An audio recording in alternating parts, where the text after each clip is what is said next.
What's going on, everybody? Welcome to another episode of Off the Couch Boxing. I'm your host, Reckless Rex Ruger, along with the Alexis Arguello puppet. And I'm your other host, Frank Benji's, back with another one. Yeah, a good one. One that you know, Benji's, I've been looking forward to for a while. You know that. Do we got him in here? Just got to activate your camera. And mic. And microphone. Down at the bottom of the screen.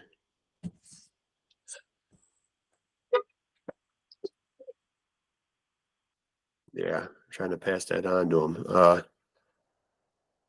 Activate mic and camera at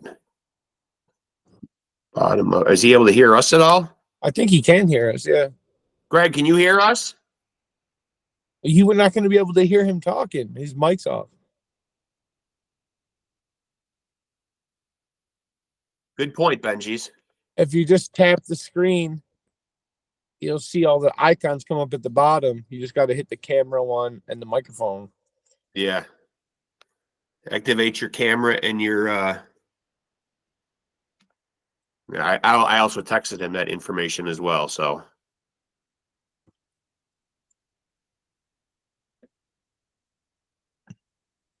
there he is. Do we got you, Greg?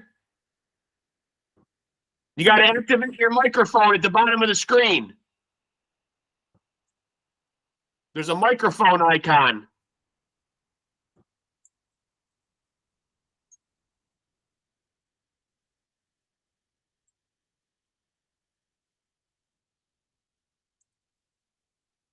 We can't. No,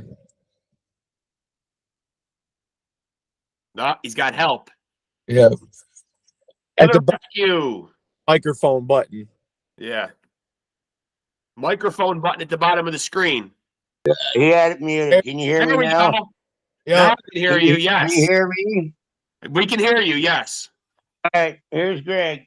Thank you, sir. Hey, always good to have help on standby, Greg. I like your style, man. Always keep a guy around, right? And hey, man. Keep a guy that knows a little bit of shit. You know what I mean? Like, that's always handy. I don't know shit about this new computer age shit, man. I know. I'm with you. I didn't grow up with it. I know. I'm with you, man. But I'm glad we finally got a chance to make this happen, man, because I am a huge fan. I've fallen asleep many a night to the Tough Man, the Greg Haugen audio book. Absolutely love that guy who read the book, man. First of all, man, now that I got you on here, man, catch up the fans on how you're doing. How are you? Well, I'm alive and kicking, so I'm doing good. I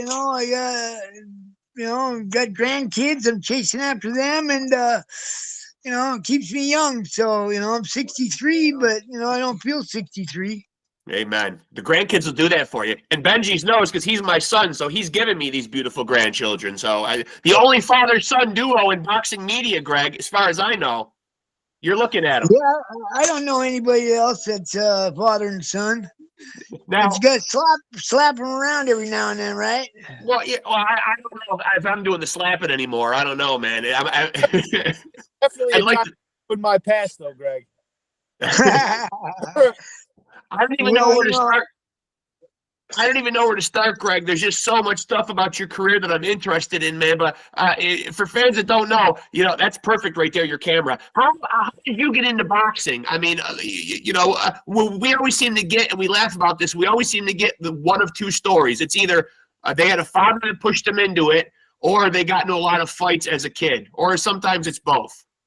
Well, I was a little kid, and my dad, who was in the Marines, he was tired of me coming home when I was about 5 years old and crying, and, because I was getting beat up by all the neighbor kids who were bigger than me. And so my old man, who was, he took me every week to get my head shaved, whether I needed it or not. And the barber that was that had been cutting my hair, was starting a boxing gym, and I was 5 years old, and he asked my dad if I'd like to join, and so my dad was tired of me coming home crying and stuff, and so he said yeah.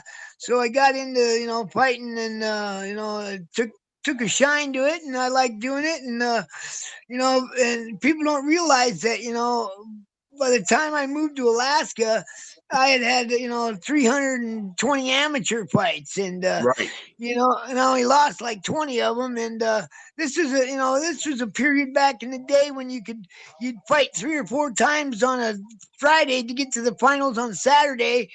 And they don't let you do that anymore. It's you can only fight once every 24 hours, I guess. And so by the time I was 15 years old, I had couple hundred amateur fights, and we grew up in Washington, where we were probably the best team in the state besides Tacoma Boys Club, who had Johnny Bumpus, Ray Seals, Leo Legends.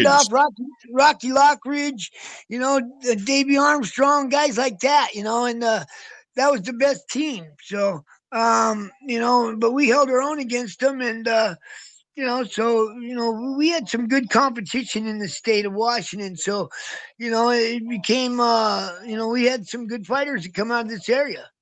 So how do you end up in these, these legendary? The book goes into detail about it. These tough man contests up in Alaska. Describe for people that might not know, like, what these are like. Are these just like unsanctioned things that you just walk into and just just throw down? Yeah, it was. They did it in 2 different bars. One was the Pines Club, and one was Gussie Lamore's. And Gussie Lamore's was you got $50 for winning the fight and nothing but an ass kicking in the fight. And then Pines Club, you got $20 for the loser and $50 for the winner.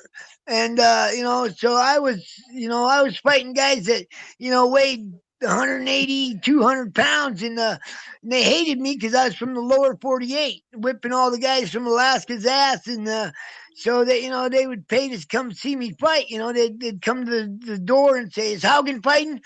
And if they said no, then they'd usually turn around and walk away. But if I was fighting, they'd want to come see me lose. So I was just whipping them all, and they didn't like me. So but people didn't realize that I had a few hundred amateur fights. So I'd go out there and give them the old fucking give them the old cover up, and and just let them punch themselves out in the first round. And by the second round, they were dead tired, and I'd just go to work on them, So, Yeah. I'd work them over for 2 rounds, and I was 24-0 in the tough guy fights, and the biggest guy I fought was 220 pounds, and his name was the Yukon Crusher. And not a guy you want to mess with. Not a guy you want to mess with. You don't want to walk around picking fights with guys that call themselves the Yukon Crusher. Yeah, he was 65-2 and in bar fights. But I went out there, and he was not much bigger, taller than I was. So I went out there, and everybody thought, "Oh man, you're gonna run like a deer." I go, "No, I'm not running anywhere." So I went out and gave him the old covered up, and just let him punch himself out in the first round, and then I just beat him up for the next 2 rounds. So like after the fight, he said, "Well, I was in a no-win situation. If I beat you up, I was picking on the little guy. And if I lose to you, then I look stupid." So, I just go out and give him the old, cover up, and let them punch themselves out, and then I just go to work on them, because most of them weren't fighters, and they weren't getting in shape. So just guys just guys off a bar stool, just coming in and fighting. Exactly. After they had a few beers, their buddies are going, "Come on, get up there, let's see you fight." Yeah. And so they had a girl with them, and they trying to impress the girl, so they'd go out there and I just give them the old, rope-a-dope, and then, I'd cover up and let them punch themselves out, and then I'd just go to work on them. And, but they didn't realize I had a few hundred amateur fights, and most of these guys have never had an amateur fight. It's almost like you're a sleeper, right? It's almost like you're like a ringer. You know what I mean? Like, hey, Greg, if you're able to, man, are you able to move back a little bit? You're close to your camera, really close. There you go. Yeah. Perfect. I want to. The first fight I went up there, and they asked me, "Do you ever have any experience?" I said, "No, I don't," because I knew that if I said yeah, they're gonna match me tough. So I went out there and I fought this guy, construction worker, and I'd thrown 4 or 5 punch combinations on him, and then so the next week I went back and I go, "Oh," and they go, "Oh, there's that guy that never had no fights, you lying bastard." So they matched me tough with one of the toughest, the third toughest guy in the state, and I just worked him over. And so after that, they just kept putting guys in front of me, and I just kept beating them. And so when I was done, I fought 24 times, and I won all 24. But I only took 2 of those fights starting my professional career. It was a guy that I fought for the Alaska lightweight title. His name was Noel Arisgado. Well, in 1980. And I was fighting up there in 82, but in 1980, he was in the Ring magazine as the number 6 featherweight in the world. And, he was good. He had a lot of experience. So, they didn't think I had a chance against him. And I went out there and I fought him in a 4-rounder and I beat him. So they wanted me they thought it was luck. So they go, hey, how about a rematch for the Alaska lightweight title, 10-rounder? I said, sure, let's do it. So we did it again in 10 rounds, and I stopped him in the 8th round. And, it was pretty funny because I had one side of the bar was all Filipinos. That's what he was. And they're all, they'd bet before the fight. And all the people that were the white guys were on my side. They're all on the other side of the ring. So after I stopped him in the 8th round, you could see that one side where all the Filipinos were rushing out the door because they didn't want to pay on their bets. So they just, they beat out of there. They didn't want to pay, so they ended up taking the fucking hike and running out. Dirty Floyd. Fucking over the bookkeeper. It was a lot of fun. I mean, it was a lot of good experience. I just, I'd go out there and, I had to fight different styles and different guys.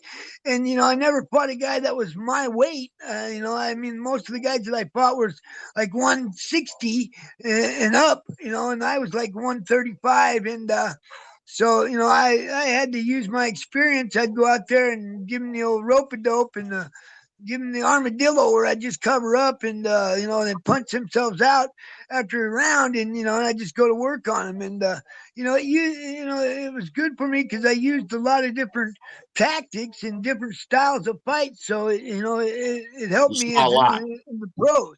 Yeah. So, I knew how to fight guys and, different strategies, beat different guys. Now, I must ask you, now that Benji's has just lit up some marijuana over there, now it reminds me of the fight where you tested positive, but yet this is interesting. You were not stripped of the title. You were only fined, correct? Yeah, it's fined $25,000. But, it was a bunch of bullshit because, like I told him, it's not a performance-enhancing drug. If anything, it's going to make me just relax in the corner and maybe take a nap.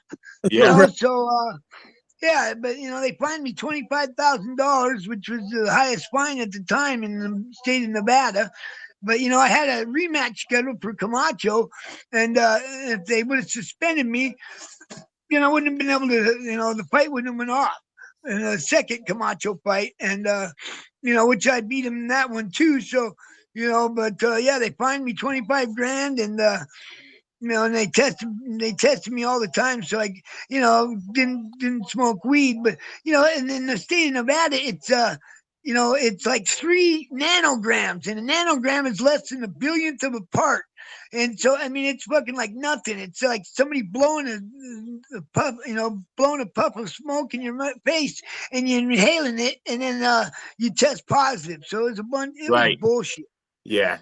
So you feel like that was it's interesting you bring up Kamacho because you were the guy that gave him the first loss of his career. Yeah, and that's the one I tested positive for the marijuana. And, right, which is very ironic. Yeah, very ironic. Yeah, it was bullshit. Tell him again.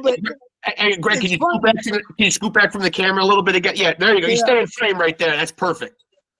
Yeah. But is there any way to appeal those kind of decisions though? Like when that kind of decision gets levied down to you, is that just it right there? Do you just pay the fine, or is there a system of appeals? No, it's the judge, jury, and executioner. They are dead in the water. Yeah, dead in the water. Yeah, and I didn't mind paying the $25,000 because I had the rematch with Camacho scheduled, and they were paying me $1.2 million, and if I would have been suspended, I wouldn't have been able to get the fight. So but the the second fight, the funny thing about Kamacho is when I was living in Alaska fighting those tough guy fights, Camacho came up there to fight John Montez, and he was moving up from junior lightweight to lightweight. Right. And they wanted, he was up there on a promotional deal, trying to raise, interest in the fight and stuff. So they wanted to get some sparring. So they said, yeah, well, we got a guy that, you can spar, and he got us some hillbilly from Alaska, and he was going to come out, we were going to spar on Friday, 3 rounds. And then the next day on Saturday, 6 more rounds, 3 rounds in one place and 3 rounds in another. So when I sparred him the Friday, he started, trying to drop bombs on me, and I said, okay, what's good for you is good for me. So I started throwing bombs back, and I bloodied his nose and mouth, and he didn't like it, because, I was getting him pretty good. So, and then that night, he was supposed to be leaving town. Well, that night I seen him at the Great Alaskan Bush Company, at Titty Bar, and I said, well, I thought you were leaving town, and it was just a bunch of bullshit. He didn't leave, but he just didn't want to spar. So when I got ready to fight him in Nevada, I reminded him who I was, that we sparred in Alaska. Yeah, he knew. I remember you. So, yeah, he knew. And I knew Camacho, I've studied him and watched him fight a lot. And I knew he only liked to fight 2 minutes of each round. He'd bullshit the other minute and a half of each round by moving around, moving behind the referee or holding and hitting. And, so I studied him, and I knew that if I went out there and I fought him and I made him fight 3 minutes of every round, by the 6th or 7th round, he's going to be dead tired. And sure enough, that's what happened. He was sucking wind in the first fight, and by the 6th round, he was tired because I was making him fight 3 minutes of each round, and he's not used to that. And yet there was a very controversial part of that fight in the last round where, and I don't know if this is a rule or not, though, but 2 boxers do not have to touch gloves at the last round, dude. But that was that was a cool bit of gamesmanship, though, because you refused to touch gloves, which angered him and provoked him to actually take a swing and hit you, which cost him a crucial point in that going into the 12th round. Yeah, well, Carlos Padilla, the referee, was saying touch gloves. Well, I knew the rules. The rule says you only have to touch gloves in the start of the fight, the first round. So, and I told him, I said, I don't want to touch that faggot's gloves, man, and he got all pissed off and he tried to sucker punch me. Well, that's when Padilla took the point away from him, because he tried to hit me, and I go, oh, you missed again, because he was getting frustrated. He couldn't hit me. He couldn't, he thought he was, because a lot of people thought they were going to hit me, and, because I was right there in front of him, and, and when they tried to hit me, I wasn't there. But, just because you're in front of me doesn't mean you're going to hit me. Now, one guy whose name that I have to bring up, who's very, a big part of, well, maybe not a big part, but certainly an integral part of your career, was the 3 fights with Vinny Pazienza, who, even to this day, there's no love lost between you 2 guys, correct? No, I don't have nothing to say about that steroid monkey. Not a big fan of him. I understand that, but I will say, in your defense, and not just because we've talked offline and talked on the phone, and you know what a big fan I am, but you were legitimately really robbed in 2 of those fights. And I believe that first fight in his backyard was certainly one that you just couldn't win, because you really put a beat on him there. But for him to be fighting in front of the home, and I see now why he fought to have that fight there, because that was just an absolute abomination of judging. Yeah, it was a joke, and I mean, I was one of the 3 champions, and Camacho was the other lightweight champion, and Edwin Rosario, and neither one of them wanted to fight him in his hometown, and he didn't have the balls to fight outside of Providence, so we had an agreement that if I fought him in Providence, and the fight was close, and he'd fight me in Vegas. Well, he didn't have the balls to fight me in Vegas. And, and another thing is, who wins the fight after, he went to the hospital after the fight, and he spent 3 days in the hospital. Who wins a fight after being in the hospital for 3 days? That's a bunch of bullshit. Yeah. So he knows that I beat him. And then, the first 2 fights were 15 rounders. And then the third fight, he ran like Carl Lewis. So yes, he did. Yeah, he did do a lot of running in the third fight. He didn't want no part of that. So, both So the first 2 fights, I broke his nose. And then, in the third fight, he just ran because he was trained by Kevin Rooney. And, they had a strategy of come out and hit and run, hit, a pity pat run. And, he looked like Carl Lewis. And I don't know, if any of the fights were close, it was that one. But I still believe I won that fight. But, I gotta say, the minute you brought up Kevin Rooney, the Alexis Arguello's puppet, the Alexis Arguello puppet back here, his eyes got big as saucers. He remembers knocking out Kevin Rooney. Yeah, Guayo put a whipping on him. Yeah. And he, and his claim to fame is, he was, Customato's fucking jerk off, man. He jerked him off, and they had him up in the hills, and I don't know. I've heard some stuff about that. He was a child molester, not Kevin, but the Cuss, right. but. That's why he'd get him up there in the hills, and he'd get those boys up there, and nobody could say nothing, and they weren't going to believe him anyway because they're a bunch of criminals. And so Kevin Rooney, he was running his mouth before the fight, but I reassured him that it's probably going to look like him in the Guayo fight. When he's laying on his back, he didn't like that. Yep, he didn't like that at all. So I'd like to ask, out of all the guys that you fought, and you've certainly got quite a resume, you've gone on record before as saying that the best you were in the ring with was Pernell Whitaker. Do you still feel that way to this day? Oh, no question about it. Yeah. No question about it. He was the best fighter, tactical, he was slick. He was hard to hit. You might hit him, but you weren't going to hit him with 2 punches in a row. And, he was good. He was real good. Now, I think people obviously are going to remember Benji's, and we've talked about it on this show before. 3 words that will always be synonymous with Greg Haugen. I just was waiting to the time to say this. Go ahead, Benji's. If you want to say the 3 words, go right ahead. Yeah, I think the 3 greatest words in trash talk all time, Greg, are Tijuana cab drivers. It's necessary. That's done. That's got a lot of press, for saying that. But I was, they were asked, the press thought I was scared to death, and I'm just, why would I be scared to death? He gets dressed just like I do, one leg at a time, and the way I see it, he just fought a bunch of Tijuana cab drivers to pump up his record, and. But I was going through his ugly divorce in that fight. I didn't train very much. I was, training in the bars and stuff and doing 12-ounce curls. And, I wasn't training like I should have. And, but Chavez is a good fighter, but, he's not the greatest fighter I ever fought. I still believe that Whitaker's far better fighter than him. And, Whitaker beat him up and what'd they call it, a draw or something? Well, I think what a lot of people might not be aware of, and you have said this in interviews before, but I'd like to drive it home to our audience, though. A lot of those inflammatory comments toward Chavez were kind of perpetuated by Don King to sell tickets, though. You've gone on record as saying that. So Don King was throwing some of the gas on the fire. Yeah, I told Don that, because I had bodyguards guarding me 24 hours a day. They were sleeping outside the hotel room, and he started saying I didn't like Mexicans. I hated Spicks. And, and I told him, I said, look, Don, you got people wanting to kill me. I'm getting death threats.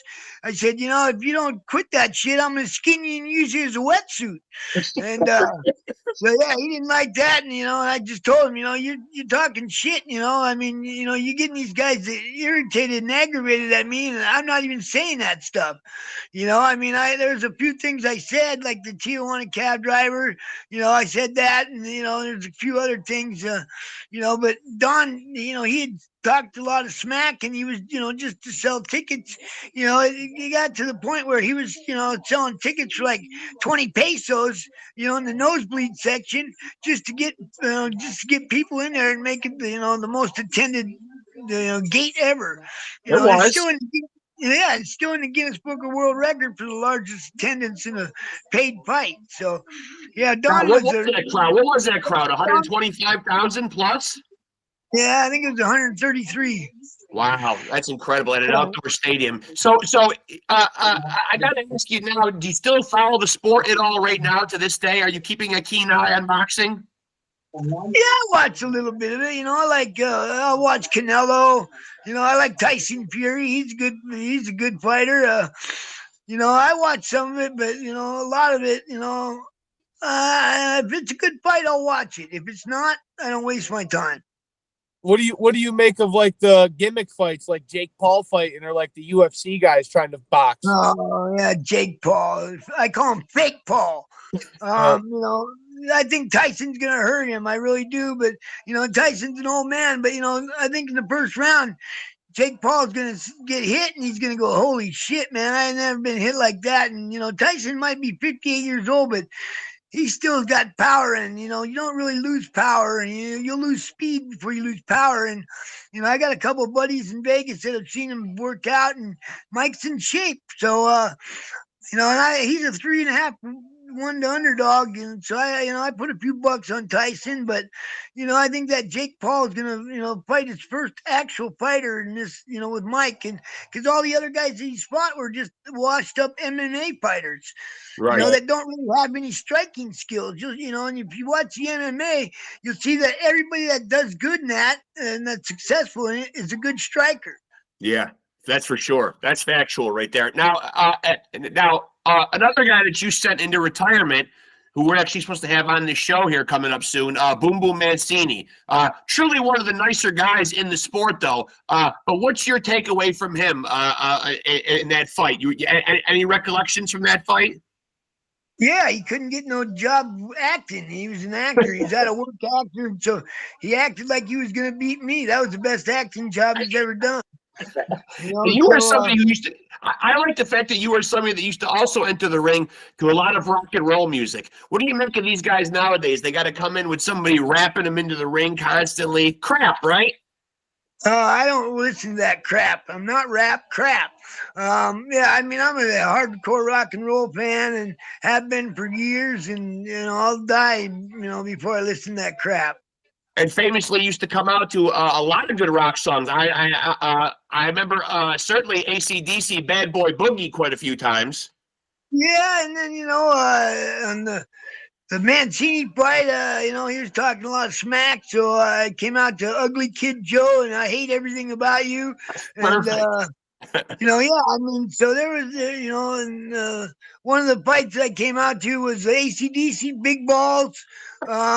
I was just a rock and roll guy, still am. Go ahead, Benji. You look poised. I don't know. I wasn't.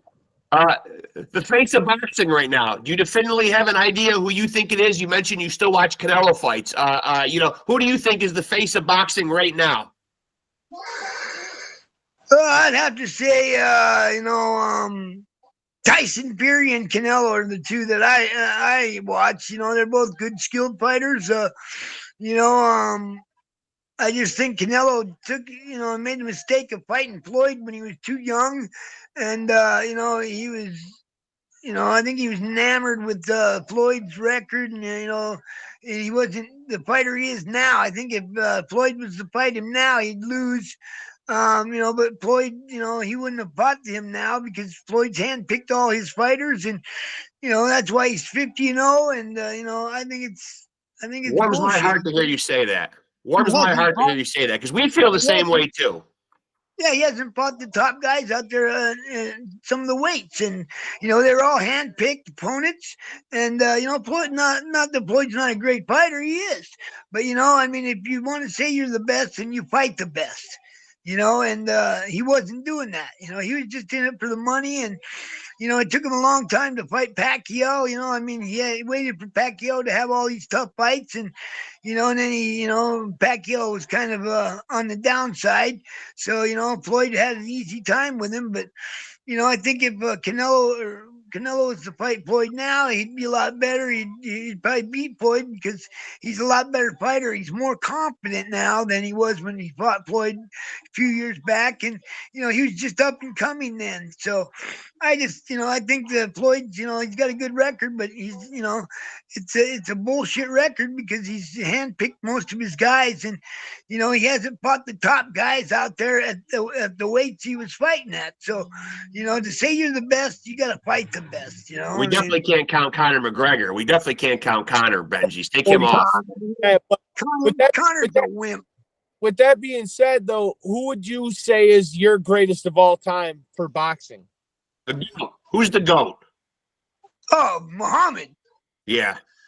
You know, nobody else was predicting what round they're going to knock somebody out in. You know how hard that is? That's really hard to knock somebody out. And then to pick the round you're going to do it? Yeah. Oh, come on. That's, you know. And then he lost 3 years of his prime when they put him in jail. You know, he just, you know, he was the best because, you know, he was beating all the top guys out there, predicting what round he was going to knock him out in, and he did it. So that's pretty damn hard to do. So I'd have to say Muhammad. You know, when he was in his prime, nobody could beat him. He had the hand speed of a middleweight, and he hit like a heavyweight. So, you know, I just think he's the GOAT. Now you've been in a lot of. Go ahead. Yeah. He's got a lot of love on here, Muhammad Ali. Yeah, his name's been called out a lot. So out of all the guys you fought in your career, and obviously you are a tough guy. The name of your book is Tough Man. You're fighting tough man competitions. I don't think anybody would question Greg Haugen's toughness, but who gave you your toughest fight? Was it Pernell Whitaker, or was there somebody? Obviously, he was the most skilled guy you were in there with, but did he necessarily give you your toughest fight? It's got to be my ex-wife. Yeah, Pernell's the most skilled fighter I ever fought. You know, he was, you know, and whenever you're fighting a southpaw too, is, you know, it's tough to fight a southpaw, and it's tough to fight a good southpaw because everything you've been taught as an amateur or coming up, it's thrown out the window because the jab doesn't really work on a southpaw. It's, you know, you got to have your, you know, it's mostly right hands and left hooks, and you're constantly fighting for foot position to keep your foot outside of his so he can't, you know, go to the left on you. So it's a lot more involved in fighting a southpaw, especially a good southpaw. And Pernell was a great southpaw, and there's just a lot more that goes into fighting those guys than a regular right-handed guy. And you know, like I say, the jab doesn't really work much on a southpaw. It's right hands and left hooks and battling, you know, to keep your foot outside of his, so you got to force him into your right hand. It's a lot that goes into a fighting a southpaw, and especially a good southpaw. And you know, and Pernell was a great southpaw. So I'd have to say, you know, it's just a nightmare when you're fighting a guy like that because, you know, nothing really works that you've been taught all this time. The jab, you know, I'm a firm believer in jab is the best punch in boxing. No doubt. Because, you know, it controls fights. You know, it sets things up for the right hand. You just control fights with a jab. But, you know, a jab doesn't work on the southpaw, and it's a nightmare.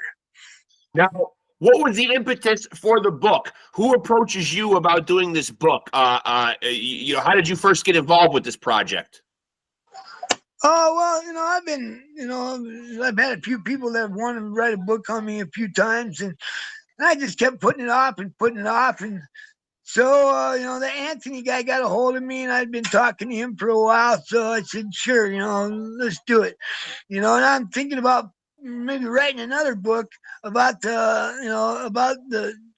what goes into a big fight, you know, like what happens before the fight, you know, like, you know, what you're doing, what it consists of, and, you know, and some of the stuff that happened before some of the big fights, like the first fight, you know, with Vinny, when I was, you know, going to take a leak, and him and his, you know, bodyguard, Mighty Mike Quinn, the steroid monkey, you know, they caught me in the bathroom, and they started pushing me around, and, you know, and getting me pissed off, and, you know, because I didn't have, you know, I wasn't one of those guys that traveled or had guys go with me all the time, or it was always with me.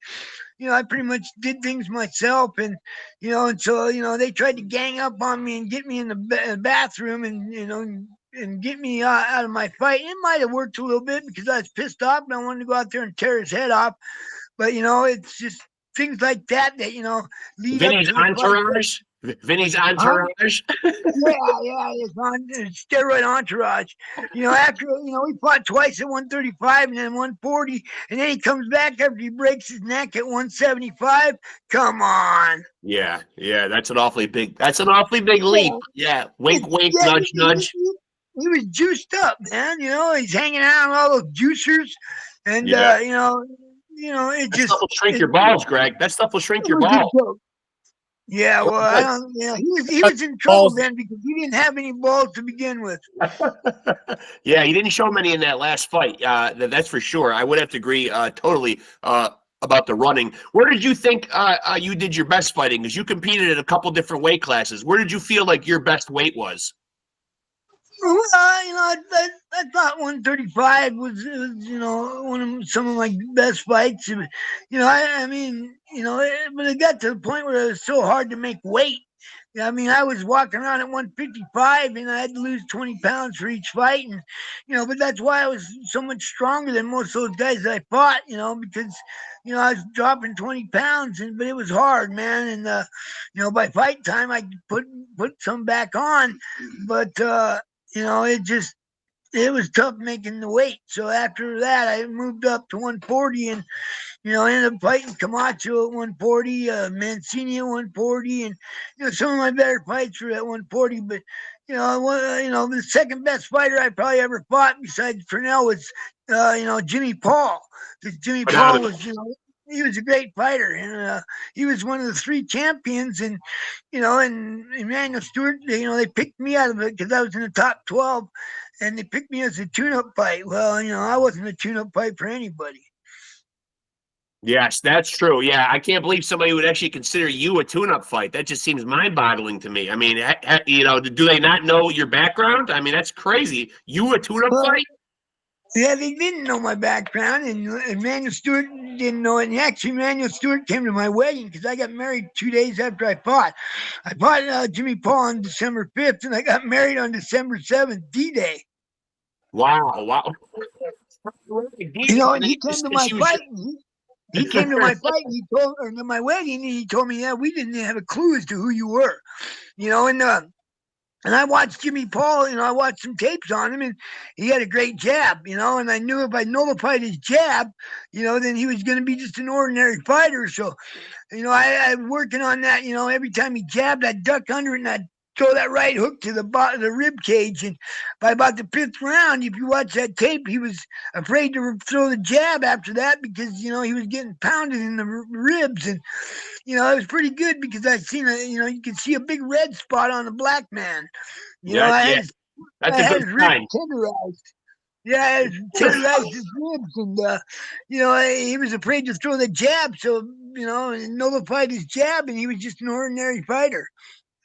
And now, do you feel like, let me backtrack for a minute. What's life after boxing been like for you? Obviously, you mentioned you've got the grandkids. How else is life going after boxing? Oh, it's good. They said, I supposedly tested, did a test here a while back, and they say I have cancer. So, I've been doing some stuff on that to take care of that, but, I don't know, Now you're getting the medical part of me. Obviously my day job is a nurse, so now you're getting me kind of intrigued a little bit. So cancer where? Where did they find cancer? Colon. Colon, okay. That's pretty treatable, though. That's pretty treatable, Greg. Well, that's what they say, but I've been doing some stuff, and I'm not worried about it. I'm 63, and good. If that's the case, then I've had a good life, and it is what it is. But we'll see. Other than that, I feel good. I mean, I'm staying out of trouble. My kids, my grandkids keep me, active, and same here. I got 3 grandsons and I got 2 granddaughters. My youngest son, who was turned 29 yesterday, had twin girls, and they just turned 3 a couple weeks ago. And amazing. Yeah, and in fact, my youngest son's birthday was yesterday, and my oldest son got thrown in jail last night, so he's still in jail. Yeah, he's still in jail waiting for me to bail him out, but he's been lying to me and just filling me with bullshit, so I'm letting him sit in there in a little dose of reality. Nice. A little hard love, Greg Haugen style. Tough love, buddy. Tough love. Yeah, tough love.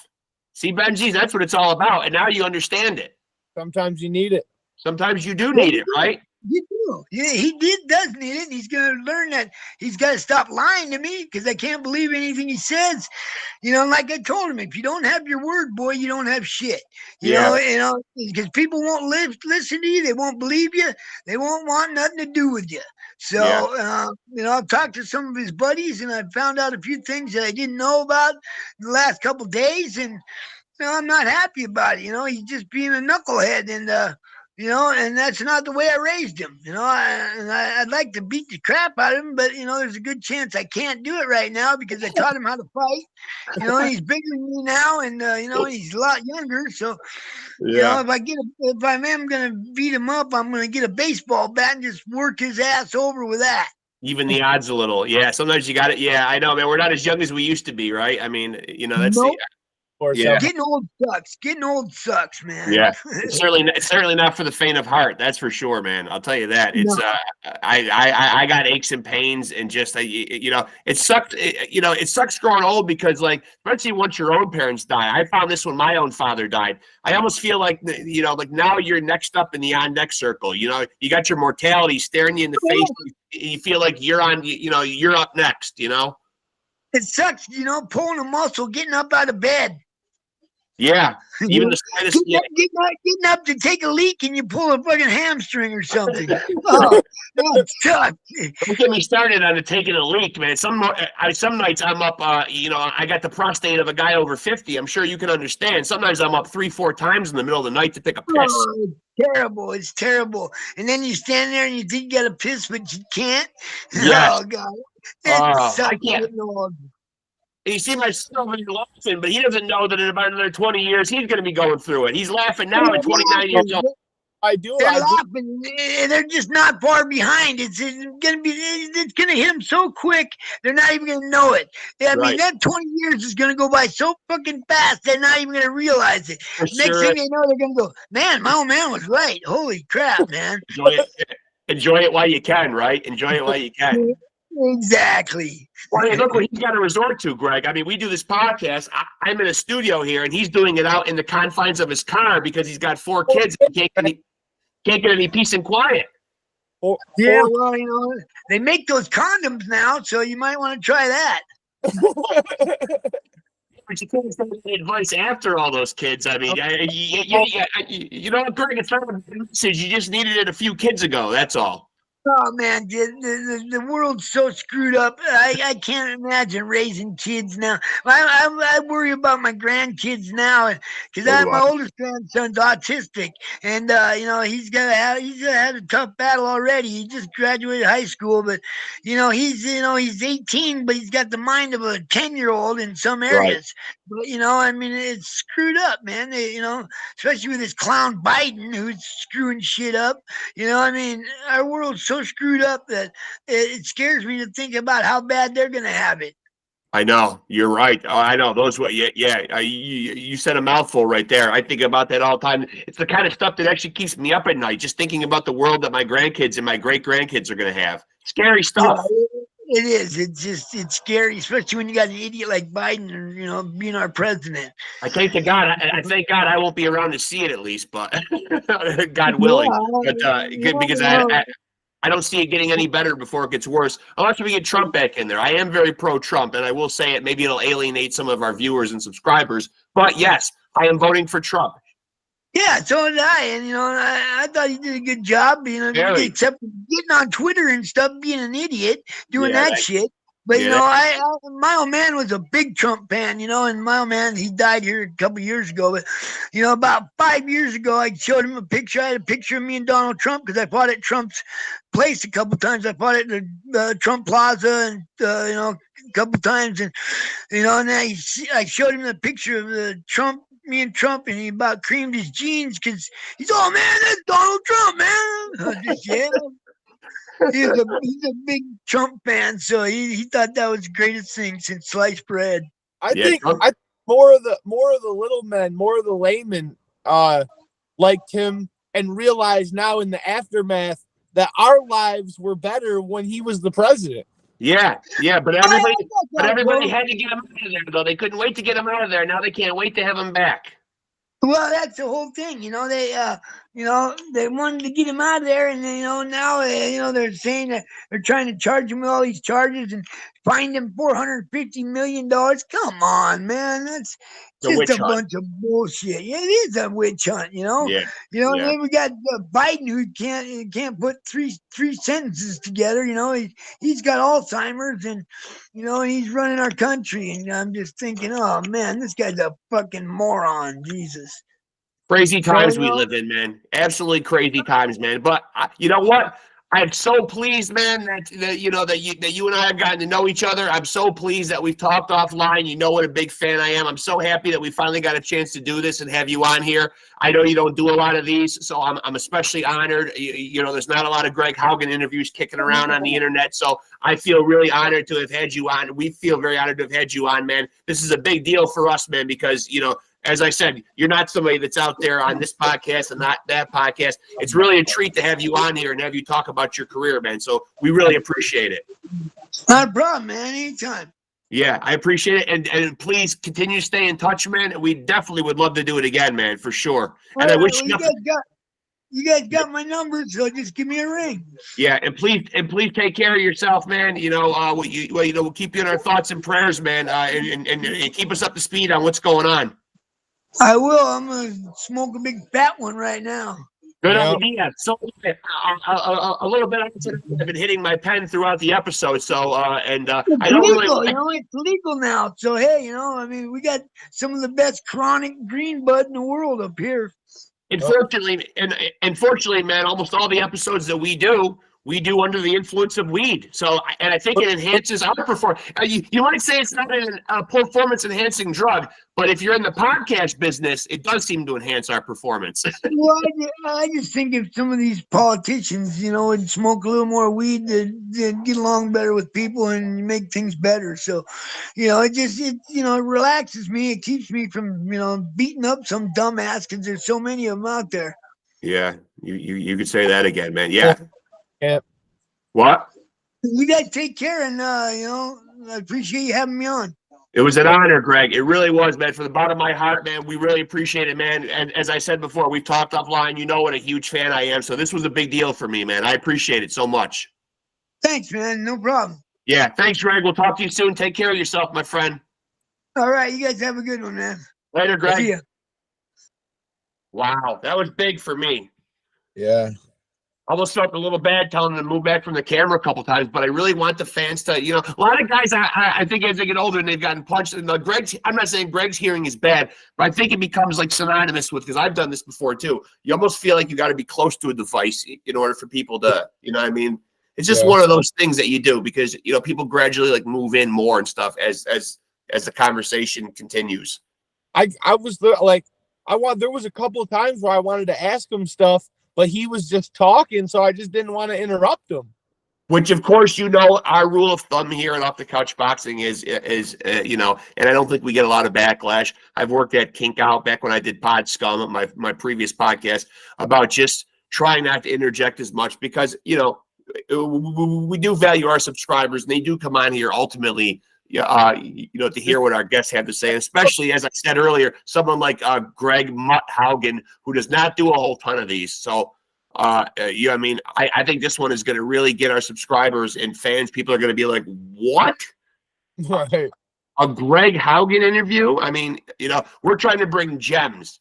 We're trying to bring gems. It's not just going out and getting like the latest, hot prospect in boxing. Of course, it's great to get them too, or the biggest name legends. Although I think Greg Haugen to me is a pretty big name legend. I mean, he's certainly a legend slayer. That's for sure, man. When you got wins over Vinny Pazienza and Boom Boom Mancini and Kamacho, right? Incredible career, man. Greg MUTT Haugen. Didn't even ask him about how they started calling him Mutt, but. A good nickname, though. Short, sweet, to the point. Maybe he's just like a lot of nationalities. That could be. Yeah, you do hear that sometimes. And obviously you can hear very candid about like exactly what he thinks about people and what he thinks. Gold, dude. Huh? That interview is gold. Gold. Absolute gold. Yeah. 40 wins, 10 losses, 1 draw. 19 knockouts, man. 2-division world champion, IBF lightweight champion twice, WBO light welterweight champion once in 1991. So he's been decorated, and I implore people to go out and check, regardless of how you feel about books versus audiobooks. I myself am a fan of the audiobooks. Go out and check out Tough Man, the Greg Haugen Story, which is a great book. The guy has lived a hell of a life, you know, going up into Alaska, fighting tough man competitions. I mean, that guy, before he even turned pro, had battle scars. He was tested, you know. Well, my phone's getting low. Yeah, so let's wrap this baby up. Make sure to like and follow us on Facebook. Make sure to like, subscribe, hit the notification bell right here on your favorite channel. At least it should be by now, where you get the greatest boxing conversations, the greatest chop sessions, as I like to call them, the best chin wags, whatever your term for conversations are. Huh? You can't beat listening to Greg Haugen tell you everything from Trump to every fight of his career and talk shit about every guy that we brought up. Yeah. That was heavy stuff. I mean, candid about weed, candid about, you know, the decisions that didn't go in his favor, about guys' character, about what guys may or may not have been doing. I mean, he helped, you know, exactly the way he fought in real life. He pulled no punches, Greg Haugen, which is why we love him. Yeah.